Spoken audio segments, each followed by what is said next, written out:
வணக்கம் நண்பர்களே, நான் உங்க சம்பத். நீங்க பார்த்துட்டு இருக்கிறது Adobe தமிழா. இன்னைக்கு நம்ம Illustratorல கிளாஸ் 12 பார்க்க போறோம். ஆல்ரெடி Illustratorல 11 பிகினர் கிளாसेस போட்டிருந்தோம். சோ அந்த வீடியோஸ் எல்லாம் கிளப் பண்ணி ஒரு பிளேலிஸ்டா கிரியேட் பண்ணி வச்சிருக்கேன். அந்த Illustrator பிகினர் கிளாसेसோட பிளேலிஸ்ட் டிஸ்கிரிப்ஷன்ல இருக்கு. சோ செக் பண்ணி பார்த்துக்கோங்க. நீங்க நம்ம சேனல்ல இப்பதான் முதல் தடவை பார்த்துட்டு இருக்கீங்கன்னா மறக்காம சப்ஸ்கிரைப் பண்ணிட்டு பாருங்க. நீங்க நம்ம Telegram குரூப்ல ஜாயின் பண்ணிக்கோங்க. லிங்க் டிஸ்கிரிப்ஷன்ல இருக்கு. சோ இப்போ டியூட்டோரியல் ஸ்டார்ட் பண்ணலாம். M கிளிக் பண்ணி ரெக்டாங்கிள் டூல் எடுத்துக்கிறேன். ஷிஃப்ட் ஹோல்ட் பண்ணி ஜஸ்ட் ஒரு பாக்ஸ் டிரா பண்ணிக்கிறேன்.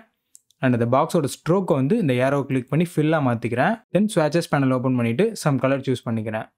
அண்ட் மூவ் டூல் எடுத்துகிட்டு இதை ஆல்ட்டை ஹோல்டு பண்ணி டூப்ளிகேட் பண்ணி ஸோ இங்கே ஒரு காப்பி வச்சுக்கிறேன் ஸ்ட்ரைட்டாக. இப்போ இந்த ரெண்டு ஷேப்பையுமே இந்த மாதிரி செலக்ட் பண்ணிக்கிறேன். தென் ஆப்ஜெக்டில் போயிட்டு பிளெண்டில் மேக் கிளிக் பண்ணிக்கிறேன். ஸோ இப்போ பார்த்தீங்கன்னா அந்த ரெண்டு ஷேப்க்கு இடையில இதே சைஸில் சேம் கேப்பில் வந்து ஒரு 4 ஷேப் ஃபில் ஆயிருக்கு. இங்கே இடையில ஃபில் ஆகுது இல்லை, இதை வந்து நம்ம கண்ட்ரோல் பண்ணலாம். இடையில வந்து 4 ஷேப் தான் ஃபில் ஆகணுமா, இல்லை 1000 ஷேப் ஃபில் ஆகணுமா, இல்லை 2 ஷேப் ஃபில் ஆகணுமா அப்படின்றத நம்ம கண்ட்ரோல் பண்ணலாம். இப்போ கண்ட்ரோல் இசட் கொடுத்துக்கிறேன். தென் அகைன் ஆப்ஜெக்டில் போயிட்டு பிளெண்டில் போயிட்டு பிளெண்ட் ஆப்ஷன்ஸ் அப்படின்றத கிளிக் பண்ணிக்கிறேன். இதில் ஸ்பேசிங் அப்படின்றதுல வந்து ஸ்பெசிஃபைடு ஸ்டெப்ஸ் அப்படின்னு இருக்கும், இதை கிளிக் பண்ணிக்கோங்க. ஸோ இதில் ஸ்டெப்ஸ் பாருங்கள், இந்த இடத்துல நம்ம போட போகிறோம். இடையில வந்து நமக்கு 2 தான் வேணும் அப்படின்னா ஜஸ்ட் 2 கிளிக் பண்ணிவிட்டு ஓகே கொடுத்துக்கலாம். இப்போ ஆப்ஜெக்டில் போயிட்டு பிளெண்டில் போயிட்டு மேக் கிளிக் பண்ண அப்படின்னா இடையில பார்த்தீங்கன்னா 2 ஷேப் தான் நமக்கு வந்திருக்கும், பட் கேப் வந்து ஈவனாக இருக்கும். இப்போ கண்ட்ரோல் செட் கொடுத்துக்கிறேன். ஸோ இதில் பார்த்தீங்கன்னா இப்போ நான் ஒரு ஷேப்போட கலரை வந்து வேறு கலராக மாற்றிக்கிறேன். ஸோ இந்த மாதிரி ஒரு க்ரீன் கலராக மாற்றிக்கிறேன். இப்போ ரெண்டுத்தையுமே செலக்ட் பண்ணிவிட்டு நான் ஒவ்வொரு டைமுமே மெனுவில் போய் ஆக்சஸ் பண்ணணும்னு அவசியம் இல்லை. பிளெண்டுக்குனே ஒரு டூல் கொடுத்துருக்காங்க. கிரேடியன்ட் டூலுக்கு கீழே பார்த்தீங்கன்னா பிளெண்ட் டூல் இருக்கும். ஸோ இந்த டூலை ஜஸ்ட் டபுள் கிளிக் பண்ணேன் அப்படின்னா அந்த பிளெண்ட் ஆப்ஷன்ஸ் வந்துடும். சிங்கிள் கிளிக் பண்ண அப்படின்னா அதை மேக் பண்ணலாம். ஜஸ்ட் கிளிக் பண்ணி மேக் பண்ணலாம். இப்போ ஸ்பெசிஃபைட் ஸ்டெப்ஸ் வச்சுட்டு இதில் ஒரு 50 கொடுக்குறேன். கொடுத்துட்டு ஓகே கொடுக்குறேன். தென் நம்ம கர்சர் வந்து இந்த டூலில் தான் இருக்குது. இப்போ இந்த டூலை வந்து இந்த ஷேப்புக்குள்ளே கொண்டு போனேன் அப்படின்னா டூலுக்கு கீழே பார்த்தீங்கன்னா ஸ்டார் வந்துடும். அதே மாதிரி இந்த ஷேப்புக்கு கீழே கொண்டு போனாலும் எனக்கு ஸ்டார் தான் வரும். ஸோ இப்போ நம்ம எந்த ஷேப்பையுமே செலக்ட் பண்ணல இந்த டூலை வச்சு. இப்போ இந்த ஷேப்பை ஜஸ்ட் ஒரு கிளிக் பண்ணிக்கிறேன். இப்போ இந்த ஷேப்பை நான் செலக்ட் பண்ணிட்டேன் அப்படின்னு அர்த்தம். அது எப்படி கண்டுபிடிக்கிறதுனா, இப்போ நான் அடுத்த ஷேப்புக்கு கொண்டு போனேன் அப்படின்னா அந்த டூலுக்கு கீழே பார்த்தீங்கன்னா ப்ளஸ் சிம்பிள் மாறிடும். ஸோ இது செலக்ட் ஆகிருக்கு, இதோட பிளெண்ட் பண்ண போகிறோம் அப்படின்ற மீனிங். நம்ம இடையில ஸ்டெப்ஸ் எவ்வளோ கொடுத்தோம், 50 கொடுத்தோம். ஸோ இப்போ கிளிக் பண்ணுறேன். பார்த்தீங்கன்னா 50 ஃபில் ஆகிருக்கு. அது பார்த்தீங்கன்னா ஒரு ஸ்மூத்தான கிரேடியன்ட் மாதிரி இருக்குது, பட் இது அந்தளவு ஸ்மூத் கிடையாது. இந்த பேட்சாக இருக்கிறது தெரியும். இதில் இடையில இருக்கிறது எப்படி பார்க்கலாம் அப்படின்னா ஜஸ்ட் இந்த கிளிக் பண்ணிக்கோங்க. இப்போ இது வந்து ஒரே ஆப்ஜெக்டாக தான் இருக்கும். இதை நம்ம எக்ஸ்பேண்ட் பண்ணணும். ஸோ ஆப்ஜெக்டில் போயிட்டு ஃப்ளாட் அண்ட் டிரான்ஸ்பரன்சி கிளிக் பண்ணிக்கிறேன். தென் ப்ரீசெட்டில் வந்து ஹை ரெசல்யூஷன் வச்சுட்டு ஓகே கொடுத்துக்கிறேன். இப்போ எனக்கு தனித்தனியாக வராது, பட் எல்லாமே எக்ஸ்பேண்ட் ஆகிடுச்சு. ஸோ இப்போ ரைட் கிளிக் பண்ணி அன்குரூப் கிளிக் பண்ணிக்கிறேன். Shortcut key Ctrl+Shift+G. இப்போ வெளியில் ஒரு கிளிக் பண்ணிவிட்டு நீங்கள் ஒவ்வொரு ஷேப்பாக நீங்கள் எடுக்கலாம் இதிலேருந்து. ஸோ எல்லாமே நம்ம இடையில கொடுத்த 50 ஷேப்ஸ் நம்ம கிரியேட் பண்ணது இந்த 2 ஷேப் மட்டும்தான். இதுக்கு இடையில பார்த்தீங்கன்னா 50 ஷேப்ஸ் கிரியேட் ஆகிருக்கும். அண்ட் இதே மாதிரி இப்போ இந்த ஷேப்பை நான் டெலீட் பண்ணிடுறேன். அண்ட் ரெக்டாங்கிள் டூலை கிளிக் பண்ணிட்டு எலிப்ஸ் டூல் எடுத்துகிட்டு இங்கே ஒரு ஷேப் ட்ரா பண்ணுறேன். இந்த எலிப்ஸோட கலர் வந்து வேறு கலர் கொடுத்துக்கிறேன். ஸோ இப்போ இது ரெண்டுத்தையுமே செலக்ட் பண்ணிவிட்டு பிளெண்ட் டூல் டபுள் கிளிக் பண்ணி இதில் ஸ்பெசிஃபைட் ஸ்டெப்ஸ் வச்சுட்டு 10 கொடுத்துட்டு ஓகே கொடுக்குறேன். தென் இங்கே ஒரு கிளிக் பண்ணிவிட்டு இங்கே ஒரு கிளிக் பண்ணுறேன். பார்த்தீங்கன்னா ஷேப் கூட எனக்கு அதே மாதிரி கன்வெர்ட் ஆகும். அதே மாதிரி ஆப்ஜெக்ட்டில் போயிட்டு ஃப்ளாட் அண்ட் டிரான்ஸ்பரன்சி கொடுக்கலாம், அப்படின்னா எக்ஸ்பேண்ட் கூட கொடுக்கலாம். எக்ஸ்பேண்ட் கிளிக் பண்ணிவிட்டு ஆப்ஜெக்ட் ஃபில் ரெண்டுமே செக் போட்டுட்டு ஓகே கொடுத்துக்கிறேன். இப்போ Ctrl+Shift+G கொடுத்து அன்க்ரூப் பண்ணிட்டேன். ஸோ பார்த்தீங்கன்னா எனக்கு ஷேப் ட்ரான்ஸ்ஃபர்மேஷன் ஆகுது பாருங்கள். இங்கே வந்து ஸ்கொயராக இருக்குது, சர்க்கிளாக மாறுறதுக்கான ட்ரான்ஸ்ஃபர்மேஷன் அப்படியே போயிட்டே இருக்கும். ஸோ இதுவும் உங்களுக்கு தேவைப்படுற இடத்துல நீங்கள் யூஸ் பண்ணிக்கலாம். இப்போ உங்களுக்கு ஒரு கலர் பேலட் வேணும்னு வச்சுக்கலாம். இந்த கலர் வேணும் அண்ட் இந்த கலர் வேணும். ஸோ இதுக்கு இடையில இருக்க அந்த டென்ஸ் ஷேட்ஸ் அண்ட் டென்ஸ் வந்து எனக்கு வேணும் அப்படின்னா ஜஸ்ட் ரெண்டுத்தையுமே செலக்ட் பண்ணிவிட்டு அதே மாதிரி டபுள் கிளிக் பண்ணிவிட்டு ஸ்பெசிஃபைட் ஸ்டெப்ஸில் வந்து ஒரு 5 கலர்ஸ் வேணும் அப்படின்ட்டு ஓகே கொடுத்துக்கலாம். தென் இங்கே ஒரு கிளிக் பண்ணிவிட்டு இங்கே ஒரு கிளிக் பண்ணேன் அப்படின்னா பார்த்தீங்கன்னா எனக்கு கலர் பேலட் ரெடி ஆகிடும். ஸோ இதுக்கு இதுலேருந்து இது சேஞ்ச் ஆகும்போது என்னென்ன கலர் வருதோ எல்லாமே யூஸ் பண்ணிக்கலாம். இந்த மாதிரி கலர் பேலட் கூட நீங்கள் ரெடி பண்ணி யூஸ் பண்ணிக்கலாம். ஆல்சோ இப்போ இதில் பார்த்தீங்கன்னா இதை வந்து நான் ஆல்ட் ஹோல்டு பண்ணி டூப்ளிகேட் பண்ணி இங்கே ஒன்று வச்சிட்டேன். இதோட கலரை வந்து சம் கலர் சேஞ்ச் பண்ணிவிட்டு இப்போ 3த்தையுமே செலக்ட் பண்ணிவிட்டு பிளெண்ட் டூல் கிளிக் பண்ணுறேன். இப்போ பிளெண்ட் டூல் டபுள் கிளிக் பண்ணிவிட்டு இதில் ஸ்மூத் கலர் கொடுத்துட்டேன். ஸ்பெசிஃபைட் ஸ்டெப்ஸ் கொடுக்கல, ஸ்மூத் கலர் கொடுத்துட்டு ஓகே கொடுத்துக்கிறேன். இப்போ என்ன ஆகுதுன்னு பாருங்கள். ஜஸ்ட் இங்கே ஒரு கிளிக் பண்ணிவிட்டு அண்ட் இங்கே ஒரு கிளிக் பண்ணுறேன் அண்ட் இங்கே ஒரு கிளிக் பண்ணுறேன், இங்கே ஒரு கிளிக் பண்ணுறேன்.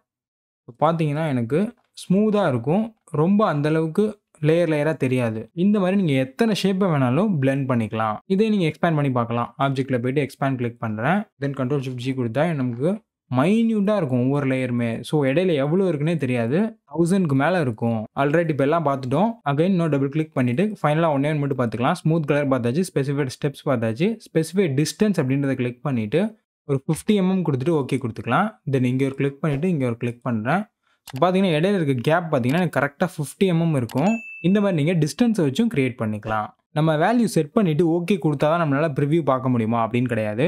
இப்போ நீங்கள் ஒரு டைம் பண்ணிட்டீங்க. இப்போ நான் அதை டபுள் கிளிக் பண்ணிவிட்டு எனக்கு கீழே பார்த்தீங்கன்னா ப்ரிவ்யூ வந்து செக்கில் இருக்கும். ஸோ இது வந்து விசிபிளாக இருக்கும். முன்னாடி வந்து இது விசிபிளாக இல்லை. இப்போ இது விசிபிளாக இருக்கும். ஸோ இப்போ இந்த இடத்துல நீங்கள் கொடுத்து பார்க்கலாம். ஒரு 40 கொடுத்துட்டு டேப் கொடுத்தீங்க அப்படின்னா உங்களுக்கு அந்த ப்ரிவ்யூ காமிக்கும். ஸோ இந்த இடத்துல நான் ஒரு 25 கொடுத்துட்டு ஒரு டேப் கொடுக்குறேன். பார்த்தீங்கன்னா நமக்கு அந்த சேஞ்ச் ஆகிறது தெரியும். இதே மாதிரி தான் ஸ்பெசிஃபைடு ஸ்டெப்ஸ்லையும் இதே தான், ஸ்மூத் கலர்லையும் இதே தான் மாறும். அடுத்து இப்போ ஒரு சர்க்கிள் ட்ரா பண்ணிவிட்டு இதுக்கு நான் கிரேடியன்ட் கொடுத்துக்கிறேன். ஸோ இந்த கலர் கொடுத்துட்டு இந்த கிரேடியன்ட் சர்க்கிளை ஆல்ட் ஹோல்டு பண்ணி டூப்ளிகேட் பண்ணி இங்கே ஒன்று வச்சுட்டு இந்த 2 சர்க்கிளுமே செலக்ட் பண்ணிவிட்டு பிளெண்ட் டூலில் டபுள் கிளிக் பண்ணுறேன். இதில் ஸ்பெசிஃபைடு ஸ்டெப்ஸில் வந்து ஒரு 1000 ஸ்டெப்ஸ் கொடுத்துக்கிறேன். தென் ஓகே கொடுத்துட்டு இப்போ பிளெண்ட் டூலை வச்சு இங்கே கிளிக் பண்ணிவிட்டு இங்கே ஒரு கிளிக் பண்ணுறேன். நமக்கு ஒரு ஸ்மூத்தான கிரேடியண்ட்டாக இருக்கும். இப்போ அதை டபுள் கிளிக் பண்ணிவிட்டு கீழே ஓரியன்டேஷன் இருக்குது பார்த்தீங்களா, இதை நான் கிளிக் பண்ணேன் அப்படின்னா நமக்கு கிரேடியன்ட் கலரில் இருக்க பொசிஷன் வந்து சேஞ்ச் ஆகுது. ஸோ ரெட் கலர் இந்த சைடு வந்துடுது, எல்லோ கலர் இந்த சைடு போயிடுது. ஸோ அந்த மாதிரி நம்ம சேஞ்ச் பண்ணுறதுக்கு இதை யூஸ் பண்ணிக்கலாம். ஆல்ரைட், இப்போ இது எதுக்கு நான் க்ரியேட் பண்ணேன்னா இதை ஜஸ்ட் நம்ம ஒரு ஆப்ஜெக்ட் மாதிரி இப்போ க்ரியேட் பண்ணியிருக்கோம். அண்ட் இதை வந்து நம்ம இஷ்டத்துக்கு என்ன நம்ம ட்ரா பண்ணுறோமோ அதுக்கேற்ற மாதிரி இதை வந்து பெண்ட் பண்ணிக்கலாம். ஸோ அது எப்படின்றத இப்போ பார்ப்போம். ஜஸ்ட்டு பென்சில் டூல் எடுத்துக்கிறேன். சம்திங் ஏதோ ஒன்று ட்ரா பண்ணலாம். இந்த மாதிரி பார்த்தீங்கன்னா லியோ அப்படின்னு டெக்ஸ்ட்டை சும்மா ரைட் பண்ணியிருக்கேன். நம்ம ஹேண்ட் ரைட்டிங் ஃபாண்ட்டில் ரைட் பண்ணியிருக்கோம். இது பார்த்தீங்கன்னா அந்தளவு ஸ்மூத்தாக இருக்காது டெக்ஸ்ட், பிகாஸ் நம்ம வந்து ஹேண்ட் ரிட்டனில் பண்ணியிருக்கோம் மவுஸ் யூஸ் பண்ணி. ஸோ அதனால் இதில் தான் நம்ம இன்னொரு டூல் பார்க்க போகிறோம், ஸ்மூத் டூல் அப்படின்றது. இது ரொம்ப ரொம்ப யூஸ்ஃபுல்லான டூல். இந்த மாதிரி நீங்கள் ஹேண்ட் ரிட்டனாக இருக்குன்னு வச்சுக்கோங்களேன், அதை வந்து ஜஸ்ட்டு கிளிக் பண்ணி இந்த மாதிரி ட்ராக் பண்ணிங்கன்னா உங்களுக்கே தெரியும் அழகாக ஸ்மூத் ஆகும் இந்த மாதிரி. ஸோ இப்போ இதை பாருங்கள், இந்த இடத்துல கிளிக் பண்ணி இந்த மாதிரி ட்ராக் பண்ணால் ஸ்மூத் ஆகும். நமக்கு அழகாக அந்த பாயிண்ட்ஸ் எல்லாமே கிட்ட கிட்ட வந்துடும், இல்லைனா தூரமாக தள்ளி போகும். நம்மளோட அட்ஜஸ்ட்மெண்ட்டுக்கு ஏற்ற மாதிரி அது அட்ஜஸ்ட் ஆகிக்கும். இந்த ஸ்மூத் டூல்லே பார்த்தீங்கன்னா இதை டபுள் கிளிக் பண்ணோம் அப்படின்னா இதில் ஃபெடிலிட்டின்னு ஒரு ஆப்ஷன் இருக்கும், அக்யூரேட் ஸ்மூத்துன்ட்டு. ஸ்மூத்தில் இன்க்ரீஸ் பண்ணி வச்சுட்டு ஓகே கொடுத்துட்றேன்.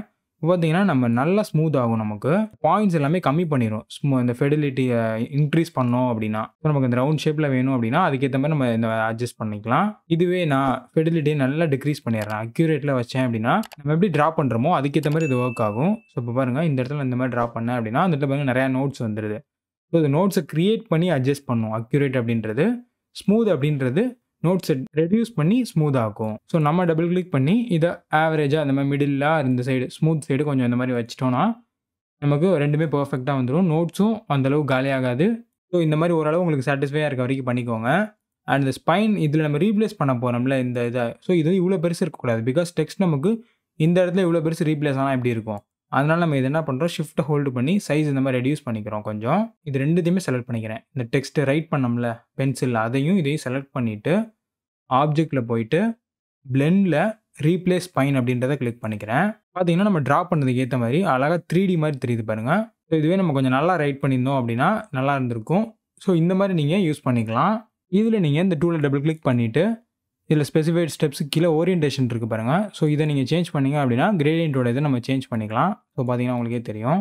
ஸோ பிளெண்ட் டூலை பற்றி இப்போ நம்ம மேக்ஸிமம் பார்த்துட்டோம் எல்லாமே. அடுத்து வந்து ஒரு சிம்பிளான டூல் தான் ஸ்கேல் டூல். ஜஸ்ட் நான் M கிளிக் பண்ணி ஒரு பாக்ஸ் ட்ரா பண்ணிக்கிறேன்.